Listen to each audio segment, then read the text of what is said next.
felt a spark of apprehension, a sudden fear or realization that one day the same fate might befall his own great city. This is at the border between Alaska and Canada. I'm in the Canada side, in the Yukon side. A glorious moment. About to enter Alaska in a few But I have miles a from here. dreadful foreboding someday the same U.S.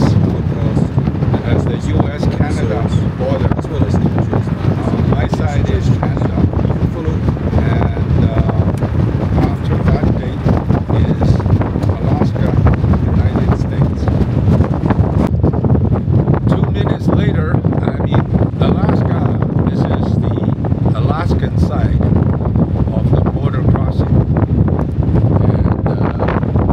and the border guard basically just asked a couple of simple questions and told me to have a good day, have a good trip. That's it. I wish the borders between countries are always like this. That would be nice. No visas.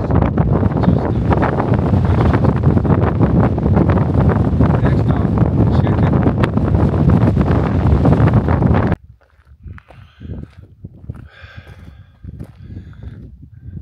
This is right across the Alaskan-Canada border on the Alaska side. So quiet.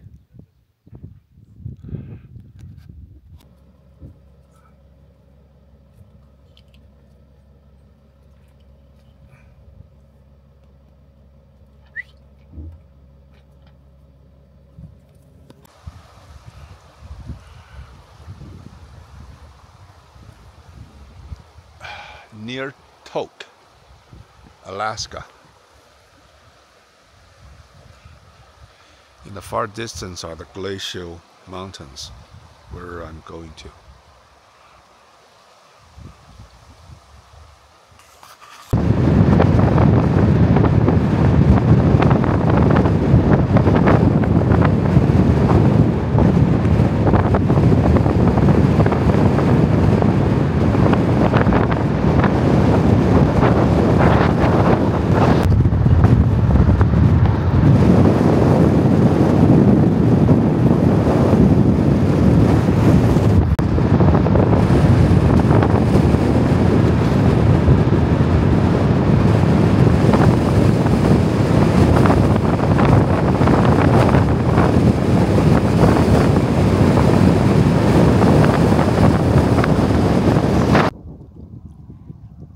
This is the landscape of Alaska.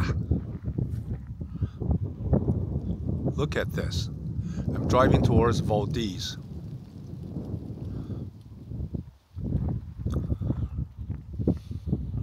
Brought with them the ancient learnings of the Greeks.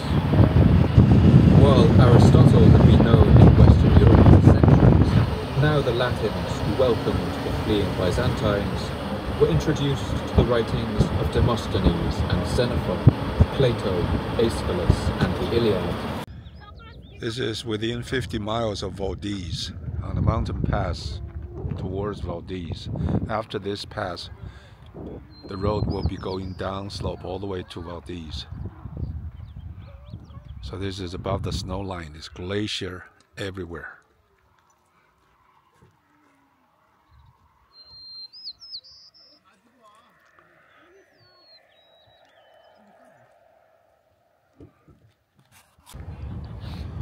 I'm now at Valdez biggest RV park.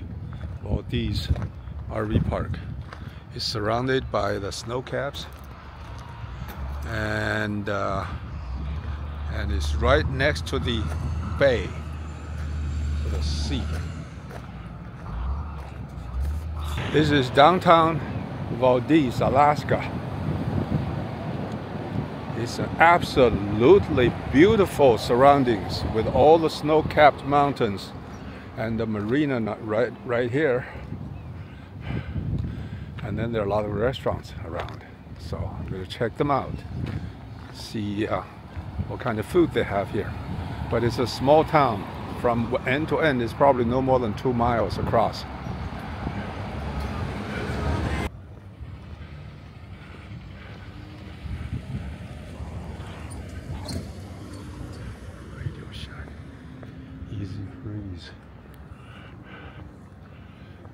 The sun is really strong. Even though this is Alaska, the sun is still very strong.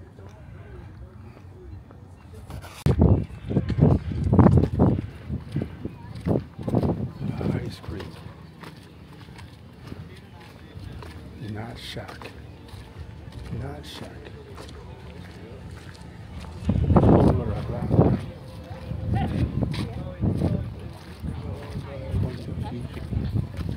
I would never to ask him that, so I wouldn't know what he would say, but.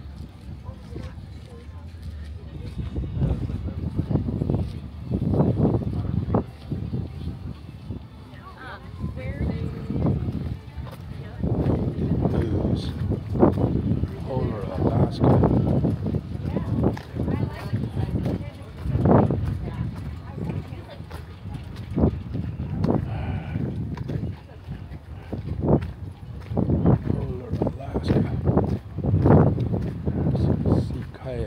Hiking tours.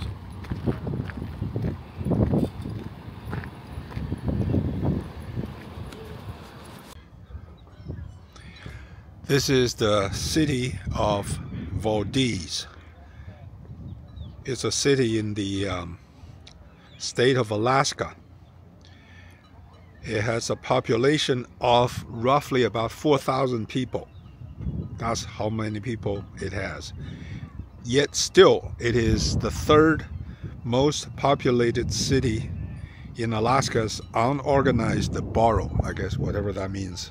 It's not a city, it's just a tiny little place. 4,000 people. And it's incorporated in 1901. And is located at the head of Port Valdez in the eastern side of Prince William Sound, which is the site of the famous oil tanker leak 30 years ago. So this is a tourist town because it's extremely scenic. It is extremely scenic. It's a bay surrounded by snow-capped mountains on all sides.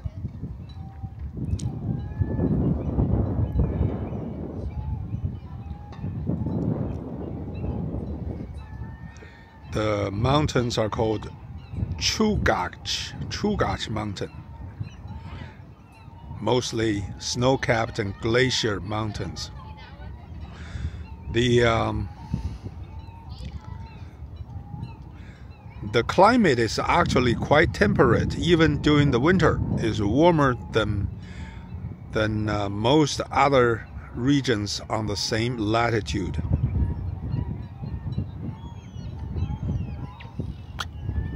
Because of the ocean flow and also the Earth's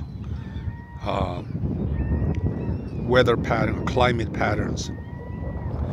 It is the snowiest city in the United States with an average of 300 inches per year. That's a lot of snow. So fortunately, for the next few days while I'm here, it's clear skies. But in the winter, probably it's going to be a lot of snow. The economy is fishing, so that's why there are a lot of fishing boats in here. A lot of fishing boats. And of course, the other one is oil.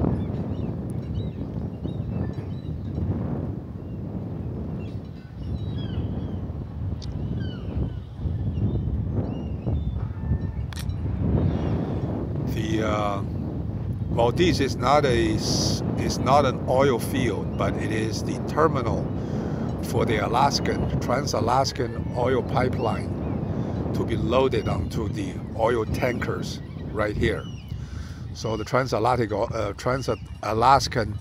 oil tanker goes along the Dalton Highway from the Prudhoe Bay, Dead Horse in the Arctic, all the way to around to this area where it will be loaded onto the oil tanker and then shipped to oil refineries, probably in the lower 48 states. And it is precisely at this location, the Prince William Sound, which is the big semi-enclosed part of the ocean enclosure that has a huge oil leak because the captain was drunk and he let the second hand, I don't know what they're called, the second hand man to take over the oil tanker, and the tanker hit a rock, and is the largest oil leak in history. Massive loss of ocean wildlife in the area, and it was very, very bad. 30 years ago, made news worldwide. But today, supposedly, all of that traces, all of the pollutions, contaminations have been wiped clean. After 30 years, it's mostly recovered.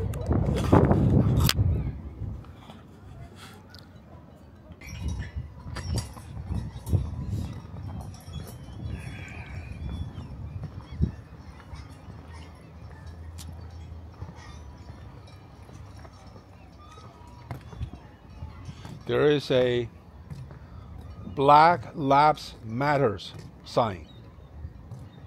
Okay. You should check it out. Oh. One of the stores. Black Lives Matter? Black Lives Matters. Okay. You should take your dog and check it out and take a picture. I had a black lab a few years ago. Yeah, it's such an adorable dog. Yeah.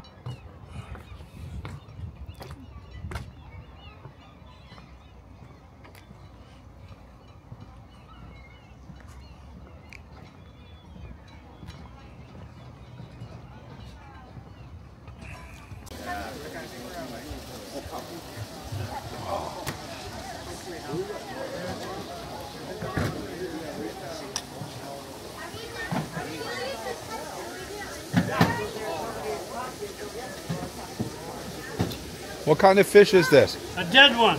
You're number 7. Cod? Cod, sir. Cod, okay, Alaskan cod.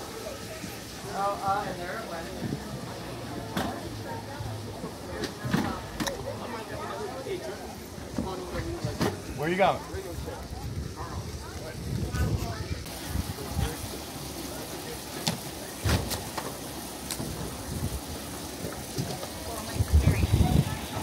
There's a halibut.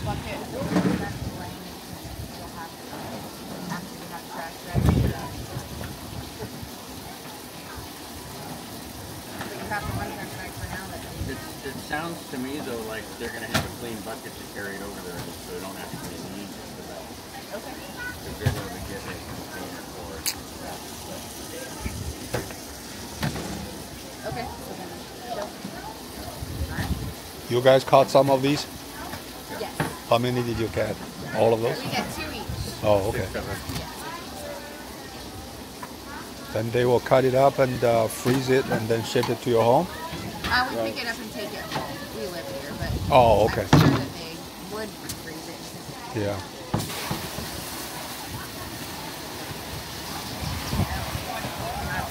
Get out of this way. Yeah.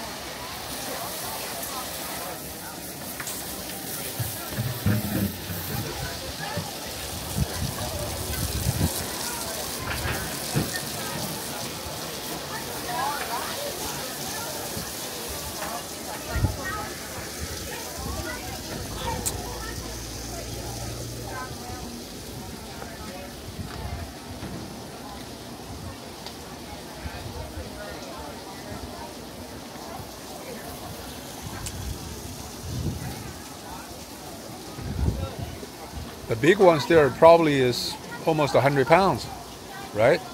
Yeah, 80 or 90. 80 or 90, okay.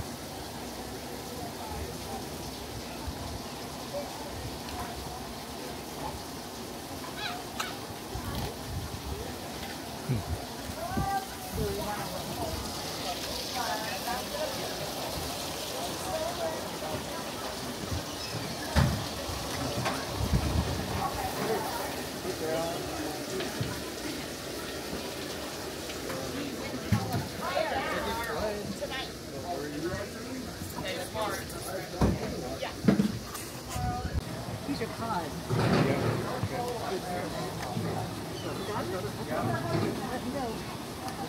I didn't know cod has this color. I thought they were black color or something. And look at the lips. It's like like they have 2 sets or something. What's going on with that? Maybe the different from different ocean they have different colors. The Oh, rockfish. yeah, that's a rockfish. Yeah.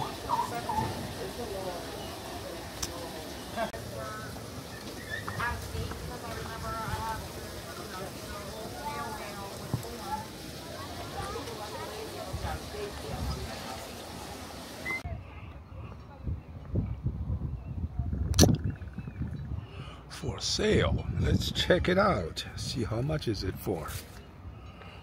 That's for sale, that boat.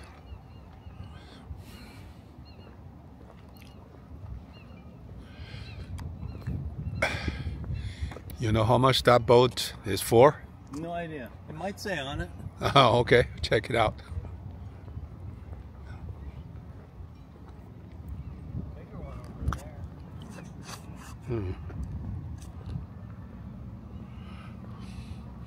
Okay, this boat is for sale. It's a fishing boat, sailboat. Formosa 46 cutter rigged cruising sailboat. 105K. That's not too bad. My RV costs more than that. But the maintenance could be a hassle. Hydraulic autopilot, electronic radar sonar, GPS, custom radar arch, DC refrigeration, hot water, custom enclosed hard cockpit. 105. But this boat is probably old. Look at this. It's a tiny little rotor.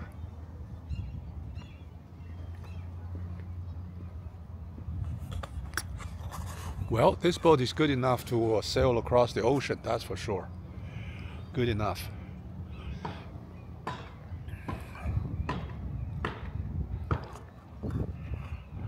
Here's another one for sale. Let's check it out.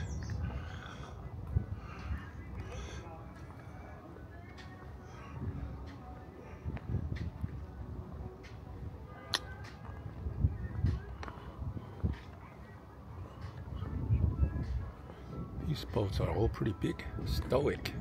Named Stoic.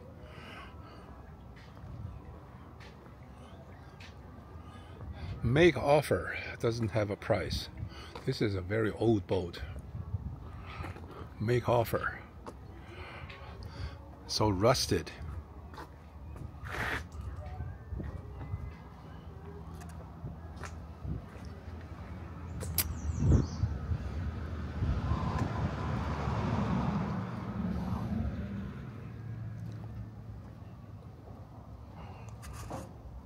Seems like none of these boats are in good condition. They're all kind of worn out. They all show their ages, their years in the ocean. All rough bottom. Probably needs resurfaced or painted over again. Oh, here's another one for sale. No price. 49 feet. These things probably, the main cost is not on the boat itself. It's really on the cost of upkeep, the maintenance, and the rental of the docking locations or mooring location. Yeah, so it costs money to put it in here, that's for sure.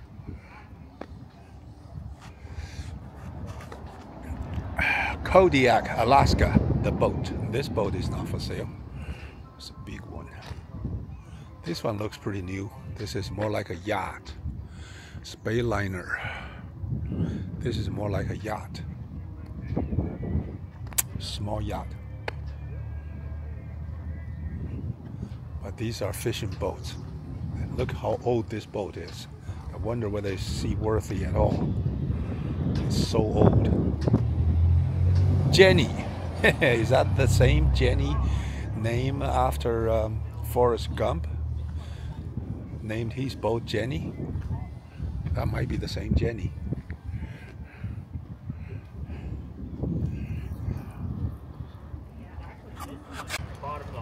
It's another boat for sale. Drove this thing home, I guess. This boat is very new.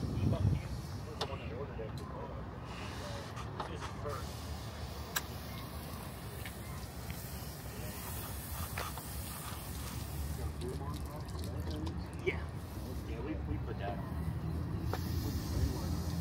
I know. I know this boat is such a pain. How much is this It's a for? nice boat, but it's just such a pain. 300,000? That's what he thinks, yeah. Yeah. Oh, okay. I couldn't afford to fill it up. Yeah, but With just the, gas. just the upkeep. I mean, Oh. the location. No, that's what I'm talking about. Is yeah. It seems like every winterization, de-winterization, there's always like, you fix that, Yeah. that. It seems to me the cost of the boat is probably a smaller portion of the overall cost, right? When you buy one, And time. Just time. you know what boat stands for? What? Bring on another 1,000. Yep. Yeah. Bring on another 1,000. Well, in today's dollars, probably another 5 grand. Yeah, probably. Well, 1,000 is nothing these Well, I'm days. talking about a little boat. This ain't here. Yeah, Bring yeah. on another 100,000. Yeah, Yeah, that's cool. Thanks but for this chatting can, with can Yeah, hold. that works. This thing can hold easily hold 20, 30 people. Yeah, I think the most we've had on was 19 at one time. Oh, okay. About 20 And it people. didn't feel too crowded. Yeah. Depends on what you want to use it for, right? We- Just for shipping people, you could put 30, 40, 50. I think my dad had ideas. He Uh-huh. wanted to do different. We were construction, so he was kind You of. own this boat? My dad does. Oh, you do. And, Your dad, okay. we did use it for jobs. When we were doing remote work out at villages and stuff, we'd take it out there and live on it. Yeah. Go through. Yeah, but you could take this boat across the Pacific, can't you? I think so. Yeah. Yeah. Definitely. It's built for it. Yeah. It's a pretty big one.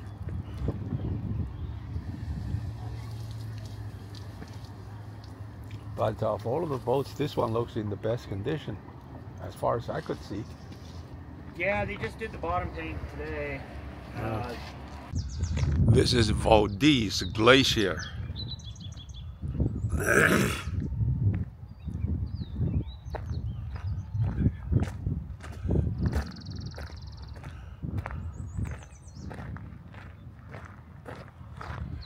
Valdez Glacier.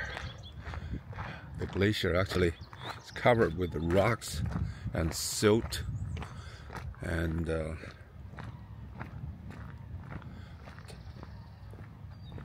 look blackened.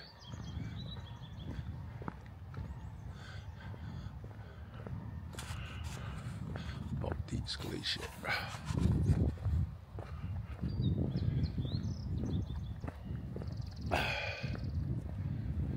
The water is full of glacial silt. It is the fine grain of rocks and silicons caused by the rocks grinding against each other, become a rock dust, and then it got soaked into the water.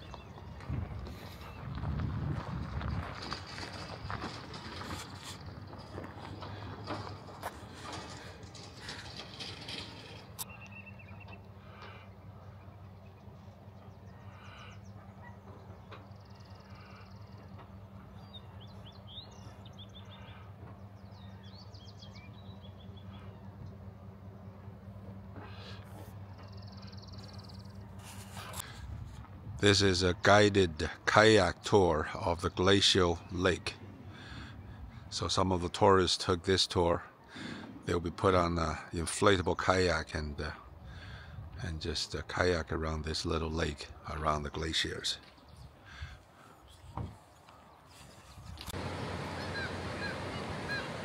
Look at all of these seagulls.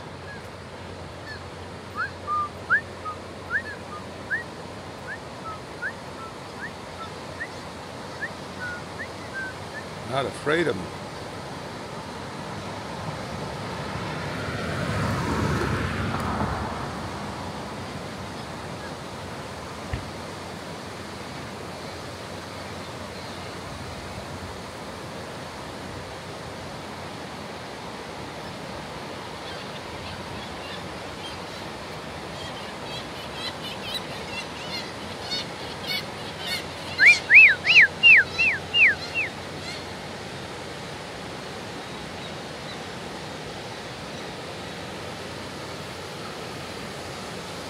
This is the salmon run. The salmon will come up here in the hatchery or something like that. Yeah, it's a hatchery. Valdez Fisheries Development Association. Here the salmons are spawned artificially, so they could release them back to the ocean, and then they would be harvested the next year.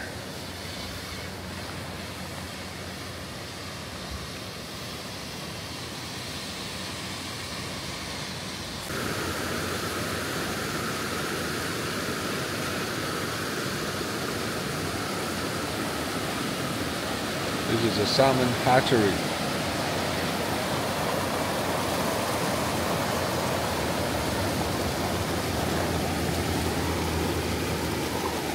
I don't see no salmon here.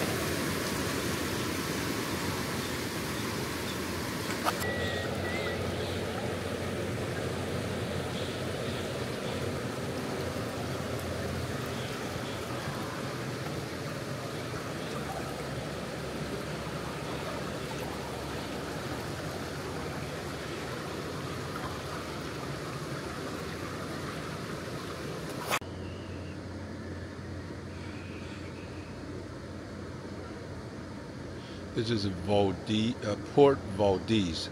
It's a very, very nice natural harbor, even though so few people live here. This whole area is practically enclosed with a small outlet to the sea, to the Prince William Sound. Therefore, the water here is very calm. I guess that's the reason the salmons return here every year to spawn.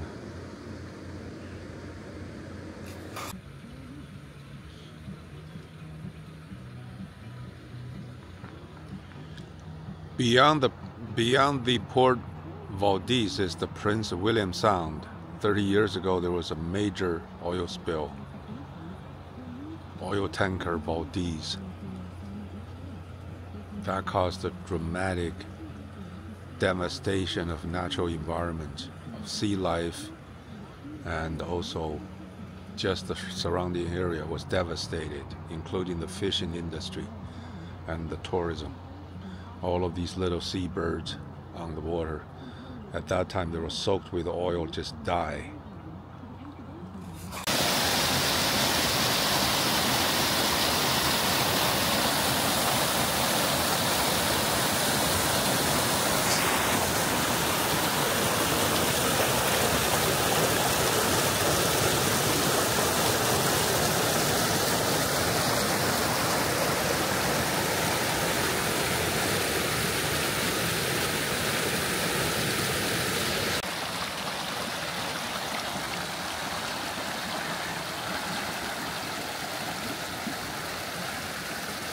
This is a little hike in Valdez, about 4 miles into the woods, and then eventually we'll see a viewpoint at a lake.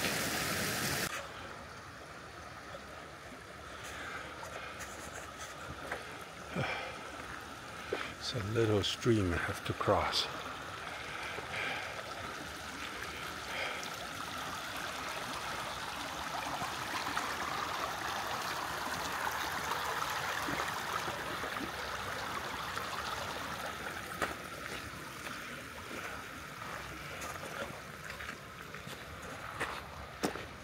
Picking up this road to a gulch. It's quite a bit of climb.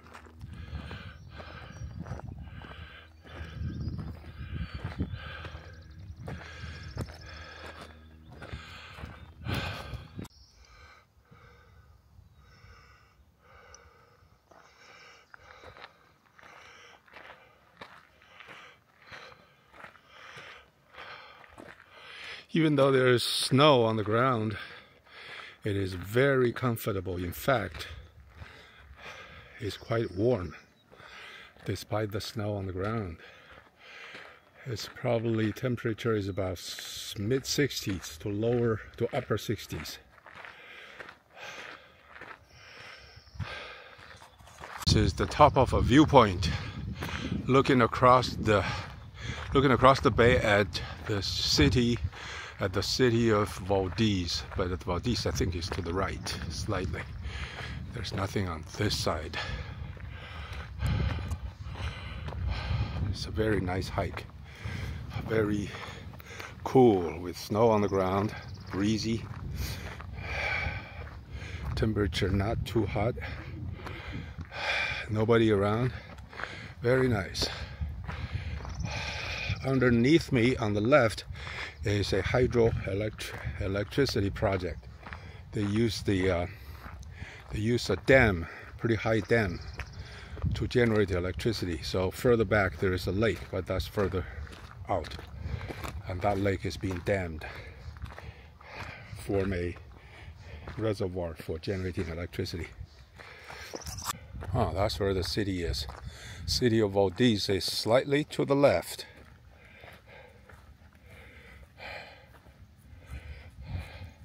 You're looking directly across Valdez Bay to the city and port of Valdez. The first European to arrive in Valdez Bay was the Spanish explorer Don Salvador Fidalgo in 1780. That's shortly after America was founded. He named the bay in honor of Spain's marine minister at the time, Antonio Valdez y Bazan. Valdez Bay is a fjord that reaches inland some 12 miles from Prince William Sound. That's where the oil leak is. The port of Valdez hosts a mix of oil tankers, fishermen, recreational boaters, state ferries, cruise ships, and day cruisers. Directly across and to the left of this observation point, you can see the modern city of Valdez and Port Valdez. To the right is the site of the old Valdez, destroyed by the Good Friday earthquake of 1964. After the 1964 earthquake, the ground surrounding the old town site was determined to be unstable. No wonder there are so many dead trees, there are so many dead trees under the water. They're dead, so it must be the ground level lowered after the earthquake and lowered below the water line, causing the trees to be dead. Where it now rests in land underlain by more stable bedrock. In the late 1960s, Valdez was chosen as the terminus for Trans-Alaska Pipeline. During the peak years of the pipeline construction, the population climbed to 10,000. By late 1980s, the population has settled back to about 4,000. Then, the 1989 Valdez became the center for cleanup activity following the Exxon Valdez disaster. Almost immediately, the population tripled. Today, Valdez is again a city of about 4,000 people. As far as the Good Friday earthquake, the Good Friday earthquake of 1964 struck on March 24th, 1964 at 5:30 p.m. It lasted more than 4 minutes. The force of this 9.2 magnitude earthquake was estimated to be equivalent to the explosion of 20,000 megatons of TNT. Oh, that's huge. The earthquake's epicenter was located some 45 miles south of Valdez in the ocean floor. The quake triggered massive underwater landslides and caused fatal tidal waves up to 30 feet high at the Valdez shoreline. The tsunami generated by this event had effect as far away as California. So the old Valdez town site, the original town site of Valdez, was established in late 1890s when it served as a jumping off point for some 4,000 gold seekers headed for the Klondike gold fields and Eagle mining district. The old town site was located on the fine silt and sand of the Valdez Glacier drainage. This unstable soil proved disastrous when 1964 earthquake hit. 37 people died when the earthquake-generated waves struck the waterfront. That's a huge one. So these massive ships must be the oil tankers, ready to load up the oil from the Trans-Alaska oil pipeline, which extract the fossil fuel from north of Alaska, most likely in the Arctic region.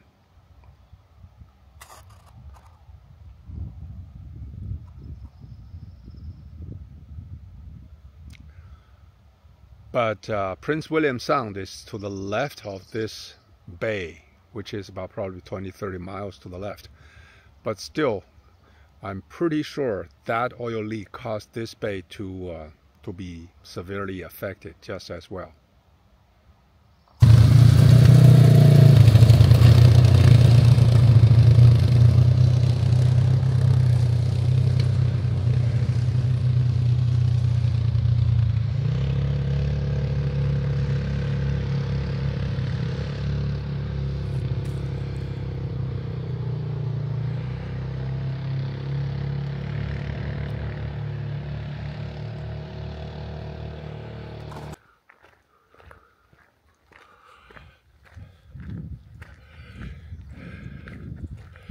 Alaska is just so beautiful, particularly in the summer.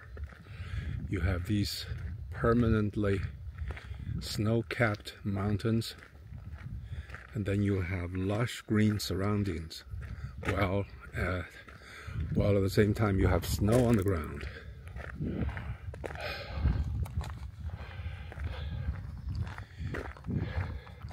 Alaska in general is a geologically active region, particularly along the south coast, because it's on the Pacific Ring of Fire, which is the tectonic movement of the Earth caused the region surrounding the Pacific Ocean, particularly along the coast of Alaska, northwest Canada, and western United States, to be on the edge of these tectonic movements. And so this is the region. The Ring of Fire is characterized by volcanoes, earthquakes, and yeah. So if you look at the west coast of United States, it's dotted by volcanoes: Mount Rainier, Mount Hood, Mount Shasta, Mount St. Helens, Mammoth Mountains. So further north, of course, Alaska, you have all of these, some of the largest earthquakes in history, like this one in Valdez, Richter scale 9.2. And these are all because they are on the Pacific Ring of Fire. And these tectonic movements is what makes mountains and gouges and valleys. And this is why if you go to western United States or the Rocky Mountains or northern or western Canada, the region are all very, very rocky and mountainous, and that's where most of the beautiful sceneries are. But if you move eastward, let's say to the west of the Rocky Mountains, then you have basically flat plains, perfect for agriculture, but landscape-wise, geologically, they're very inactive and therefore very boring. Even the Appalachian Mountains, even though they're called mountains, they're nowhere on the same level because they're geologically inactive. So back to the Pacific Ring of Fire. This Ring of Fire basically surrounds the western coast, the entire western coast, north to south, all the way to Chile, to Argentina, to Patagonia. And if you go to Peru, go to Chile, go to Argentina, the landscape is very similar to this. Very, very sharp rocky mountains, because they're all on the Pacific Ring of Fire. And some of the largest earthquakes in Chile, of course, is also on that Pacific Ring of Fire. And then if you move eastward, westward, then you have Indonesia, Japan, Southeast Asia, and along the coast region of China. They're also somewhat on the Ring of Fire, particularly Japan. is right on top of the Pacific Ring of Fire. Therefore, you have these massive, massive earthquakes almost every other year. And that's all caused by that. And of course, volcanoes. Some of the largest volcanoes in Earth's geological history is in Indonesia. I think 100 or 200 years ago, the volcanoes there. In geological terms, when we talk about tectonic movement or talk about a mountain building due to the geological activities, these are all in the time scales of hundreds of thousands of years or millions of years. So most of these mountains, they were formed probably millions of years due to geological activity. But each time there's an earthquake or there is a tectonic movement, they could be very, very slow, very, very undetectable by humans. I mean, in the space time scale of human civilization, we're talking about human civilization is just about 10,000 years. 10,000 years in geological term is just a short blink. In other words, the landscape we're seeing here right now, probably 10,000 years ago is roughly the same, except of course the road. Other than that, the road and the forest, that could be due to human influence. But if you look at the mountains, the snow-capped mountains and the bay across 10,000 years ago, they're likely the same. Of course, there are the ice age. That probably 20, 30, 40,000 years ago, there was an ice age. So that affects the sea level, affects the amount of snow coverage, affects the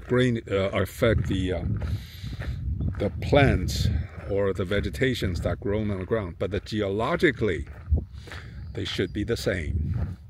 So humans, in relative time scale to geological time scale, is just absolutely, it's just about to say nothing. Human civilization, human history is just an instant in geological terms. But yet we made such a huge alteration to the Earth's landscape and to the appearance. Of course, we're living in an era of climate that is after the ice age, which is warmer. I have a talk on the history of Alaska. It was purchased by the United States from Russia shortly after the Civil War. And today it's considered one of the greatest land acquisitions by the United States government. But at the time of the acquisition, it was considered an extremely stupid purchase, because at that time Alaska is considered a no man's land. There are no resources, no fishing, and of course in the mid-19th centuries there are no oil to talk about, because internal combustion engine was not even invented. So as a result, I think it was the Secretary of State, Seward, he pushed really hard, and Russia sold it to the United States. Not because they really need the money, primarily because Russian government, the Tsarist regime, was convinced that even if they do not sell it to the United States, they would not be able to keep it, because they were under severe pressure from Britain. Anyway, so it was acquired, I forgot, for a few $1 million, and it turns out to be a penny an acre or something like that. And I forgot the amount. I mentioned that in the talk. But it was considered, it's called Seward's folly. Folly in English means his big, foolish act, a very stupid thing to do. But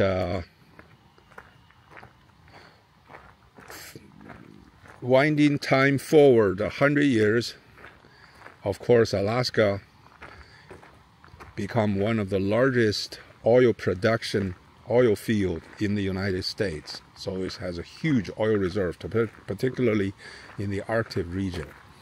Then is a rich fishing grounds in the Northeast Pacific corner. And more importantly, during the Cold War, Alaska has extremely high strategic value to the United States, because if you look at the globe, Alaska is looking across the Arctic Ocean towards Russia. It's closest to Russia. And also the city of Anchorage happens to be, if we look at the globe, happens to be a fantastic location for trans-Pacific, transcontinental flights to stop. Even though on the regular map, it looks like it is up there in the north. But if you look at the globe, if you go from Asia to America, or go to many places, it's perfect spot in Anchorage to refuel, to reload, to refresh. As a result, Anchorage become a major transport hub for airlines. In fact, in the 80s, when China initially had airline flights between mainland China and the US, they usually stop and refuel in Anchorage. And if you look at the globe, in 3D globe, Anchorage is just about midpoint, maybe a slightly to the United States, midpoint between, say, Beijing and New York City. And if you draw a line called the geodesic line, it will be somewhere in the middle. So they usually refuel over there. But with the modern airlines, modern planes, there's no need for that. But still, if we fly from Beijing to, say, San Francisco, we can see the flight path more or less hug the northern coast of Pacific and fly pretty close to Anchorage, just south of Anchorage, of course.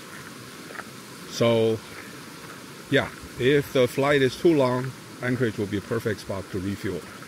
And this would make Anchorage an important city. Another thing about Alaska is that Alaska has a archipelago, I think is what it's called, that basically extend from southern coast southwestward towards the Pacific. Is called Aleutian Islands, archipelago. This chain of islands entirely belong to the United States, and so it gives the U.S. a crucial strategic location for monitoring the air traffic, or potentially, say, a missile attack across the entire northern Pacific. Archipelago, that's what it's called, archipelago. It is the only island, Aleutian Island is the only land that belongs to the United States and was occupied by the Japanese during World War II. We know they attacked the Pearl Harbor, but they have never actually occupied Hawaiian Islands.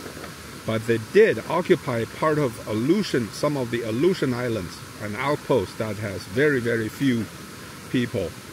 But of course, U.S. Army eventually took it back. But still, for the history, that is, so for history's sake, Japan did occupy portion of United States territory during World War II, and it's on the Aleutian Islands. The island, I think it's a chain of islands. It's about probably 1,500 miles long. It's quite long, maybe even longer. I don't know. I have to look at the map. That's pretty interesting. This is the original town site. In other words, before the 1964 earthquake, this is where the town of Valdez is located at. Because of the foundation on the ground is not very good, it's probably devastated by the earthquakes.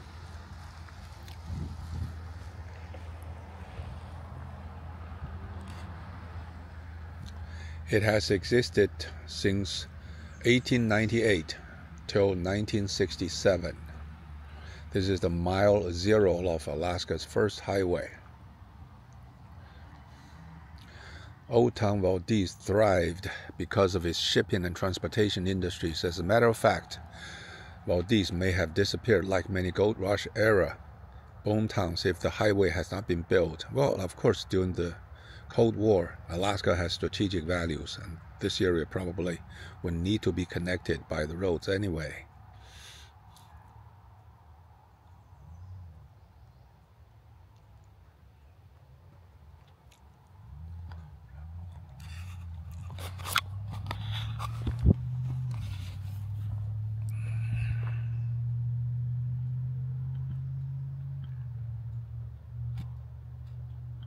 This was the site of the old post office for the city of Valdez.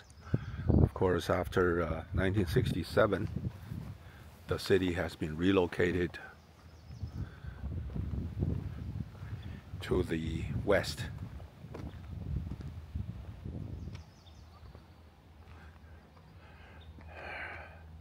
Oh, there are quite a few victims.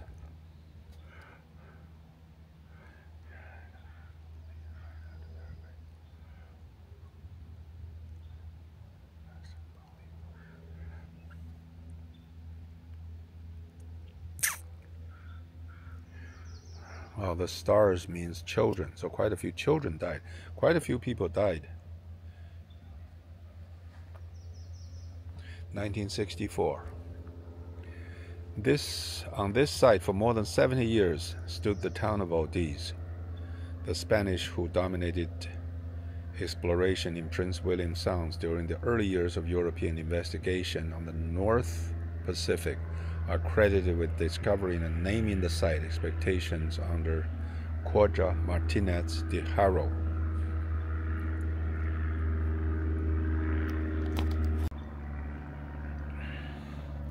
Now this is a ghost town with no buildings left. Only some signs and some relics and some old torn road. Oh my God, this is going to be dusty. This is actually a gigantic rubber ring made of rubber, even though it looks like a huge solid item. Actually, it's a little bit of elastic. So apparently when the big ship is mooring around here, when it hit one of these sides, the rubber ring is going to absorb the mechanical shock to the pier,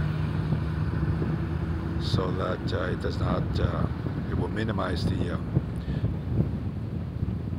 contact force.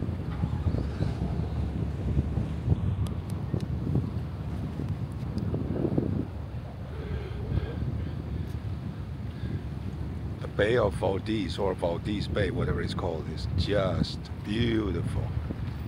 Just beautiful. Supposedly on a cloudy day, the cloud will hang halfway around these mountains, make it even more misty, more foggy, more like a misty background. But right now it's a clear day. Still, it's very, very, very beautiful. At least still for a while. Huh. I thought it was a dead bird. This is a very nice trail near the edge of the town of Valdez. Nobody's around here, but the road is very wide and easy. And at the end of the road is supposed to have panoramic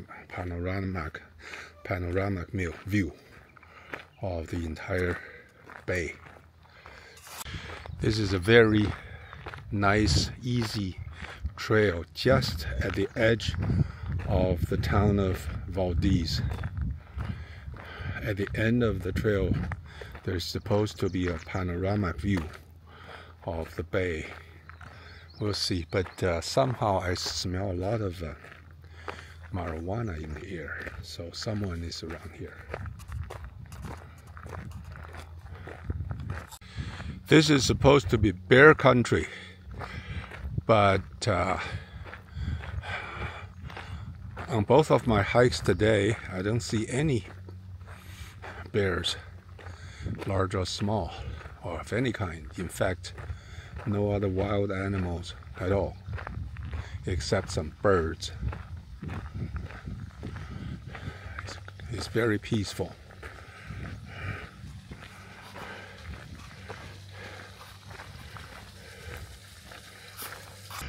I brought these bear sprays with me just in case. They're supposed to be very effective against the bear threats, bear attacks. I have a shotgun in my RV, but that's not convenient to carry. I wish I have a handgun, but Canadian laws make it very difficult to transport handguns through its border because they forbid handguns carrying through. So I could have done, what I could have done is to purchase a handgun in Alaska. Then after the trip, I put it in a box and ship it home. That might work. Maybe I'll just get another handgun anyway. So even though bears are very fearsome animals, they are generally very shy of humans. They don't attack humans unless they feel themselves threatened, particularly if they have their cubs with them. If they have their cubs next to them and the humans, without any noise, all of a sudden appear very close, that is a trigger that will turn them onto an attack mode. Then they will attack the humans. And there's no way to run away from them because bears run very fast, much faster than humans. And of course, they are very, very powerful. So the best way to defend against the bear attacks is really to make a lot of noise so that they hear we are coming, and then they will just go away, get out of the way. And the worst is to surprise them. So as I'm talking on this trail, I'm the only person. If there's a bear in the neighborhood, they will hear me talking, and then they will disappear. They will just go away. And of course, I haven't seen any, so it doesn't mean they're not there, but they could be in the bushes. Who knows? And during the summer, the bears are probably just herbivores. They eat only plants, vegetations. And they will also eat proteins, animal proteins, dead animals or live animals if they can catch one. So bears are like humans, they're omnivores. They eat everything. Humans can eat meat or plants, and but bears can eat both as well. But of the bears I saw on the trip, they're all eating berries, leaves, and basically vegetations. I have never seen a bear eating a dead animal, but of course bear can catch salmons. That's their favorite food. And Valdez has tons and tons of salmons during the seasons, and the bears can get really fat. They really like the salmons. This trail is an excellent example of the fantastic sceneries around Valdez. The trail itself is surrounded by greeneries and bushes and lush green vegetations. But then, beyond these trees, you can see these snow-capped mountains all over. Just majestic, way up in the sky. Snow-capped mountains. And those mountains are high above the vegetation, the tree lines. You can see barely halfway where all the green colors disappeared, become dark reddish, dark rocks. That means at that level and above, on the top, there will never be any vegetations. It's permanently bare, covered with snows.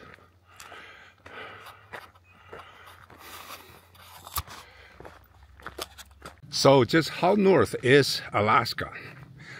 Where I am right now, near Valdez, and roughly on the same level as Anchorage, it's probably 1,000 miles north of the northmost point of China. China has bordering Russia. At the head of the chicken, there is a town that is the northmost. Is it Mohe or something like that? This is another 1,000 miles north of it, I think. At least 500. Could be 1,000, could be more. I don't. I looked at the latitude numbers. I know it's way north, but how much north in distance I do not know. So I could imagine in Siberia, of the same latitude, is probably similar, lush green. But Siberia might be different because Siberia is continental climate, not like Alaska. Here, this is more affected by the ocean. This is very close to the Pacific, to the North Pacific, and the circulation of the atmosphere brings a lot of moisture and a relatively moderate temperature. Alaska is notorious for its mosquitoes and bugs, but near this region is not too bad, primarily because I guess the water is salty water. Mosquitoes only need relatively still fresh water to spawn its eggs. So this is relatively mild in terms of mosquitoes. I don't see a lot of mosquitoes. But last time we were in Alaska, in British Columbia, the mosquitoes were bad, really, really bad. Just look at this view, all of the mountains in the surrounding areas.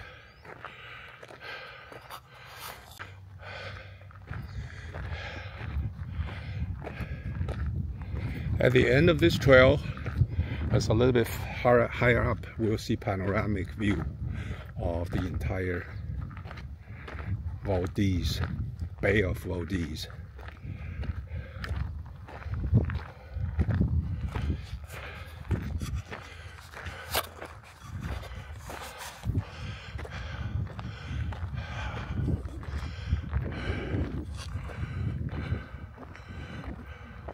Just look at this majestic surroundings.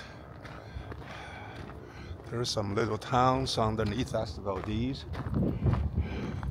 That's the town of Valdez, and then you have these glaciers, these snow peaks. Just look at this. So awesome. Just so awesome.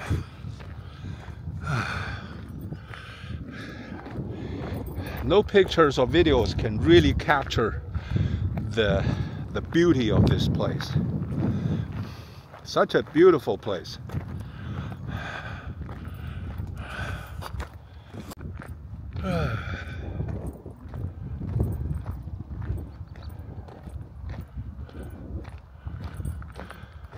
I wish I brought my drone with me,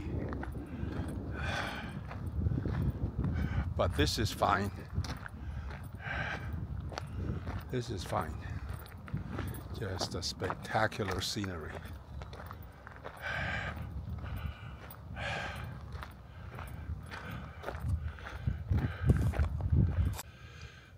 I'm surrounded by snow peaks on all sides. In front of me is the Bay of Valdez, and across the bay is where I hiked early today. There's a bunch of buildings. That's the hatchery, I think. And then I briefly stopped at the end of this road. Beyond the road is private. It's some kind of oil storage facility. But then looking across from the bay, I could see the entire Bay of Valdez, and that is the exit to the Prince William Sound. Beyond that water, that body of water in between the two mountains, is the Prince William Sound, and that's where the oil leak happened.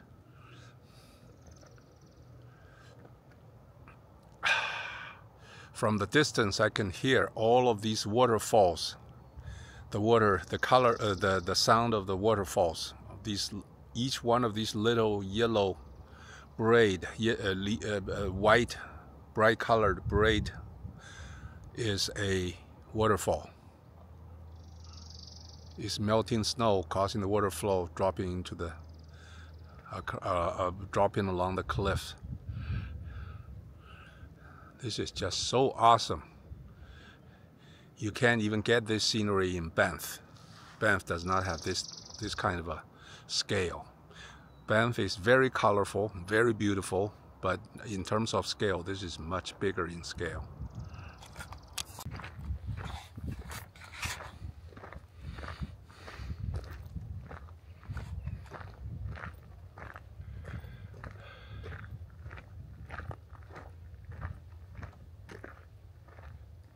These peaks are probably not that tall. They're probably 5, 6, 7,000 feet up. They're not that tall. Because it's so far north, it's all covered with snow. But the other thing we notice is that these peaks are very, very jagged. That means the age of the mountains are relatively young, relatively recent. When I say recent, it's probably in the time scale of a few million years instead of a few 100 million years.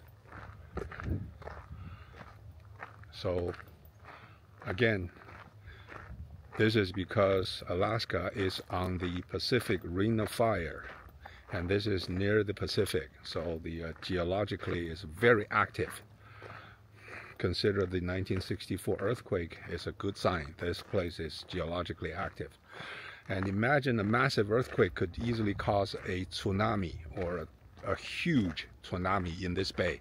Because the bay is relatively closed, the water could be just like a swooshing back and forth, like a gigantic bathtub. If you stir it, the bathtub, the water can just go back and forth and cause a huge damage.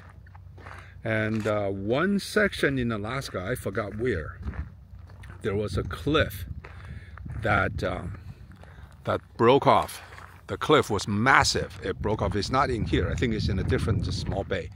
It broke off. It's a few cubic kilometers or something. Massive cliff broke off and fell into the bay. And because the bay is relatively enclosed, it caused a massive tidal wave of 30 meters or something. And the water line is still visible today. I forgot, I watched this on a documentary, I forgot where it is, but it's in Alaska. Again, it shows the geological feature of Alaska is very drastic because of the activity, the geological activity. So it caused the earth, the rocks, to have very sharp cliffs, and it could cause some serious damage if there is a tsunami. That bird is still there. It's still just standing there looking into the bush. It's really funny. That's a nice looking bird. Blue feather, mouth half open. I wonder why. Is this bird wounded or something?